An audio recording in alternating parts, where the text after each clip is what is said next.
Yeah, I'll react to that, sure. Hi, guys. Let's start learning. How are you? Good. My name's Connor, the original. Just all the links, all right? First video of the day, first video jitters. Why did England restore its monarchy after its civil war? Good question. Well, didn't Cromwell sort of become a monarch in a way? And so maybe they were just like, this isn't working out. Let's just go back.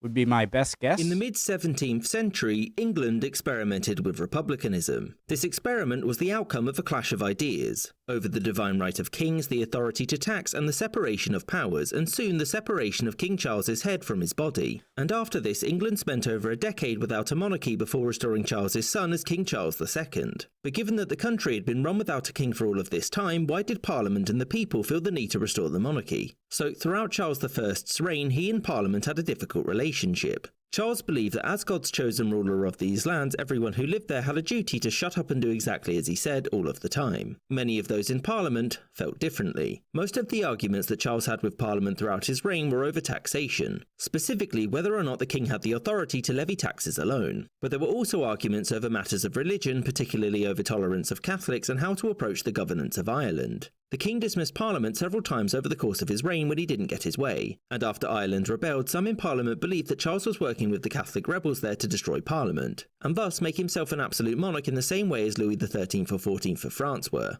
The king worried that his opponents were plotting to oust him and so tried to have them arrested. He failed, and so he bravely fled London. As a result, Parliament demanded limits on his power, he shockingly said no, and so it was time for war. Long story short, Parliament won, Charles was captured, he incited rebellion and was tried for treason. The king was found guilty, and in 1649 he was beheaded. There was another war, Parliament won again, and by 1653 England was run by a Lord Protector, Oliver Cromwell.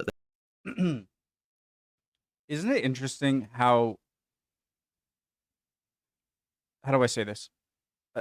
You know how the Russian and French Revolution, for example, where England seems to have, well, Western Europe seems to be a bit more progressive than Russia. When I say progressive, I mean by, 16th, 17th, 18th century standards. And so, how do I say this? It's almost like being less super monarch, just absolute power, makes you survive longer, because it's only a matter of time before the people just rise up and overthrow you, like in the Russian Revolution and French Revolution.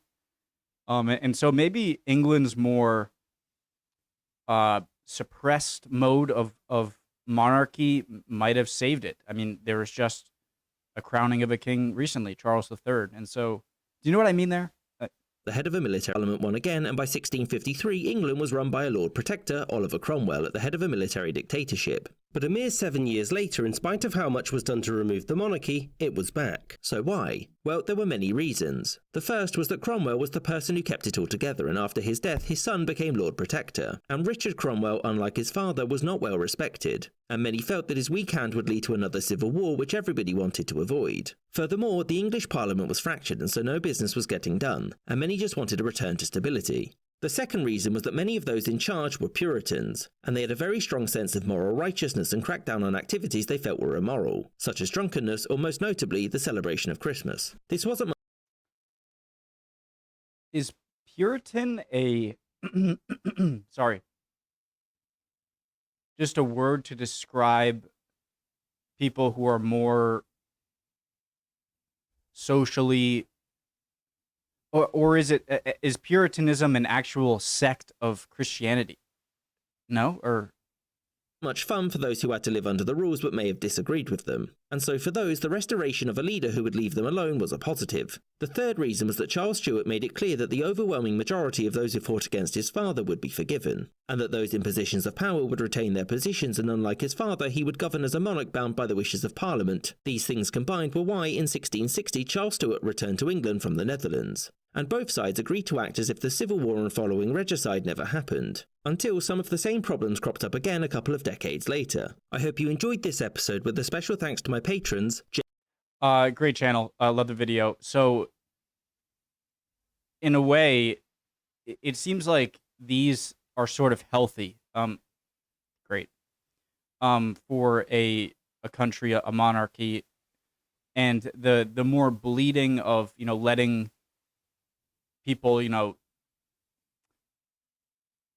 uh, reach out or, try and overthrow you or whatnot. It almost seems like it was a kind of release valve for being upset with how the monarchy was doing its job, and then realizing that, hey, yeah, the monarch was overreaching, but now we seem so much less stable. Let's bring him back in, and then in the end, when they brought it back in, they kind of got something out of it. So that definitely makes sense. Really cool video, love it. This is my first video of the day, so getting me ready for longer videos. Really cool, awesome. Love this channel. Hope you guys are all doing well. I'll see you guys next time. All right, bye guys.